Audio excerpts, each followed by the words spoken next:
ये कविता मैं मुसहर बस्ती के नाम से लिखा हूँ। मुसहर उनको कहा जाता है जो गांव में गरीब लोग होते हैं, गांव से थोड़ा हट करके भीटे पर और तालाब के पास अपना घर बनाते हैं। उनका घर पक्का उक्का बहुत कम मिलता है, लेकिन बहुत से लोग मड़ई बना के और कच्चा घर बना कर उसी में अपना अपना सारी गृहस्थी उसी में रखते हैं और उसी में रहते हैं। बड़ा उनकी बहुत हालत उनकी खराब, आर्थिक स्थिति बड़ी खराब है। उसी पर लिखा हूँ। ये है मुसहर बस्ती, ये है मुसहर बस्ती, मिट्टी के दीवाल बनाकर कुछ पुआल से छा करके मिट्टी का घर बनाया गया है। एक कोने में लकड़ी का खूंटा गाड़ के, लकड़ी खूंटा मतलब थोड़ा सा लकड़ी काट करके ज़मीन में उसको गाड़ते हैं तो उसको खूंटा कहते हैं। एक कोने में लकड़ी का खूंटा गाड़ के रस्सी से सुअर बंधा हुआ है। ये है मुसहर का घर, ये है मुसहर की बस्ती। मड़ई के दूसरे कोने में मुर्गी का छोटा सा दरबा बना हुआ है। घर में सोने की कोई चारपाई नहीं है, जमीन की मिट्टी पर बिस्तर लगा हुआ है। घर में एक फूटा अन्न नहीं है, बच्चे बेटे घर में भूख से तड़प रहे हैं। ये है मुसहर का घर, ये है मुसहर की बस्ती। उनके घर में उनके घर में बर्तन के नाम पर दो दो डेगची औंधी मुख पड़ी हुई हैं। एक डेगची फूटी है, एक पचकी हुई है। कलछुल में छेद बना हुआ है, कलछुल में छेद बना हुआ है, तावा मूर्छा चाटे है। थाली उनके किनारे किनारे पर फटी हुई है, जिसको बबूल के गुद्दे से चिपकाए हैं। ये है मुसहर का घर, ये है मुसहर की बस्ती।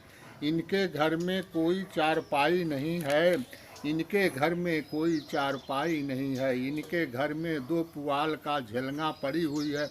झलंगा उसे कहते हैं जब घटिया टूट जाती है, अब नीचे हो जाती है, ज़मीन छूती जाती है, उसको झलंगा कहा जाता है।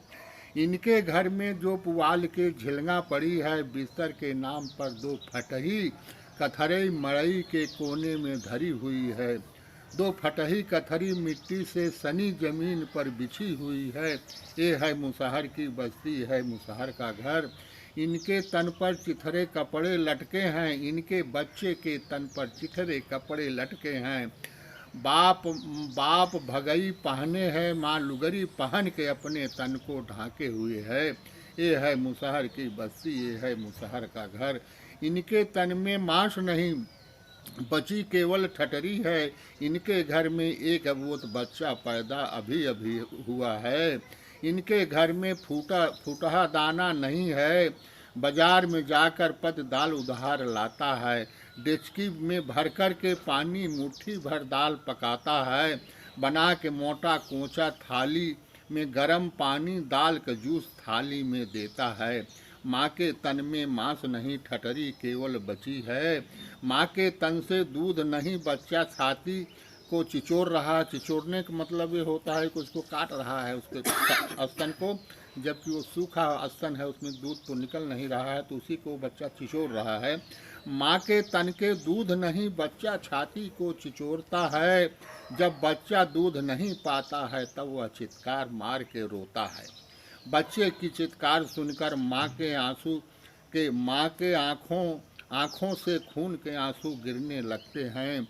तब वह गिलास में पानी लेकर चीनी को घोल कर बच्चे को चटा चटा कर बच्चे की चित्कार को बंद करती है। ये है मुसहर की बस्ती, ये है मुसहर का घर। इनके छोटे छोटे बच्चे गांव के बाजार में जा कर के गली गली में घूम घूम कर जूठे पत्ते चाट रहे हैं।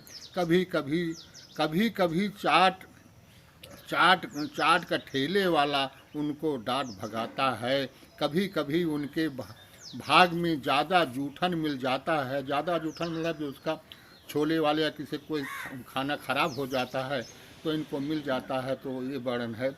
कभी कभी इनके भाग में ज़्यादा जूठन मिल जाता है, तब उनके चिथड़े तब अपने चिथड़े के टुकड़े में चुरा करके अपने चिथड़े में चुरा करके जूठन सौरी में माँ के तन को भूख मिटाते हैं। सौरी इसको कहते हैं जब किसी स्त्री का बच्चा पैदा होता है तो 12 दिन तक एक एकांत में एक जगह अपने बच्चे को लेकर उसमें पड़ी रहती है।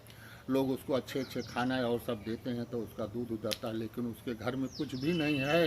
वो जूठन खा रही है, बेटा ला रहा है, भूख से तड़प रही माँ सौरी में। तो उसी का मैं वर्णन किया। तब अपने चिथड़े टुकड़े में चुरा कर जूठन जूठन को लेकर आता है सौरी में माँ को अपने तन की। अब सौरी में सोई माँ के तन को भूख मिटाता है। ये है मुसहर की बस्ती, ये है मुसहर का घर। शाम को बाप जब मजदूरी करके मड़ई में आता है, शाम को बाप जब मजदूरी करके मड़ई में घर आता है, 1 किलो आटा साथ में धनिया मरचा लाता है। धनिया मरचा लाता है, उसको पीस के उसको बना के मोटी मोटी रोटी चटनी से बच्चों की भूख मिटाता है। क्योंकि महंगाई इतनी ज़्यादा हो गई है, 130 रुपये किलो आटा मिल रहा है, उसके अलावा और कुछ पा ही नहीं सकता, इसलिए चटनी बना के अपने बच्चों का वो खिला रहा है। 1 किलो आटा के साथ धनिया हरा मिर्चा लाता है, बना के मोटी रोटी चटनी बच्ची को भूख मिटाता है। ये है मुसहर की बस्ती, ये है मुसहर का घर। जवाहिर कितनी मुसहर की बस्ती की गाथा गाएं। इस देश में कुत्ते कार में घूमा करते हैं। दूध मलाई खा खा के मखमली गद्दे पे सोया करते हैं। कुत्ते बीमार होने पर मूल्यवान अस्पताल में उनकी दवा होती है। सारे अखबारों और मीडिया में उनका प्रचार होता है। देश के सारे चौक चौराहे पर उनकी बीमारी की चर्चा होती है। जब कभी बड़े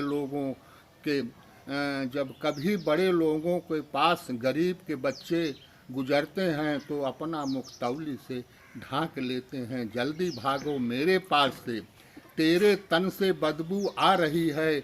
बड़े लोगों की घर की स्त्रियां कुत्तों को अपने तन से लिपटा करके अपने मुंह को कुत्तों से चटवाती हैं। अपने कुत्तों को अपने तन से लिपटा कर अपने मुंह से कुत्तों को चटवाती है। गरीब के बच्चे इस देश में सड़क पर जूठे पट्टे चाट रहे हैं, दर दर की ठोकर खा रहे हैं। इस देश में इंसान की इज्जत नहीं है, कुत्ते ज़्यादा इज्जत पा रहे हैं। सुनो मेरे जग के लोगों, मुसहर के बस्ती के इंसानों से ज़्यादा कुत्ते इज्जत पा रहे हैं। ये है मुसहर की बस्ती, ये है मुसहर की घर की कहानी, ये है मुसहर की बस्ती के लोगों की कहानी, ये है मुसहर की बस्ती के लोगों की कहानी।